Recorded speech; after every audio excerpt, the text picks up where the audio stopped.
Hello বন্ধুরা, তোমরা কেমন আছো? আশা করি অনেক অনেক ভালো আছো। আর আজকের মায়ের আবদার ছিল আমাকে রুটির চাউমিন বানিয়ে দাও। তার জন্য দেখো রুটিটাকে আমি গোল গোল করে কেটে নিয়েছি, কিন্তু অনেক সরু সরু করে কেটে নিলে ভালো হয়।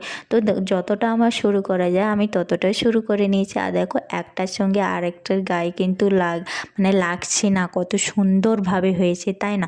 আর হ্যাঁ, আমি কিন্তু আগে থেকে গাজর আর বরবটিটাকে ভাজা করতে আমি বসিয়ে দিয়েছিলাম। চলো এটার সঙ্গে ওই আটার চাউমিনটাকে আমি মিশিয়ে দিই। তো এটার সঙ্গে হালকা নাড়াচাড়া করে নেবো। আর হ্যাঁ, এটাতে একটু আমি ম্যাগি মশলা দিয়ে দেবো। তো ম্যাগি মশলা দিয়ে দেওয়ার পরে কত সুন্দরভাবে দেখো এটা আমার হয়ে গেছে।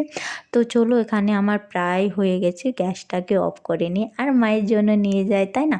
তো মা তো খাওয়ার জন্য অনেক অনেক উৎসাহ আছে। তো চলো এটা মায়ের জন্য দিয়ে আছে, আর মা এখানে দেখো আনার সাথে সাথে কিন্তু খেতে বসে গেছে তাই না? তো চলো আজকের ভিডিওটি তোমাদের কেমন লাগলো আমাকে কমেন্টে অবশ্যই জানিয়ে দিও। টাটা।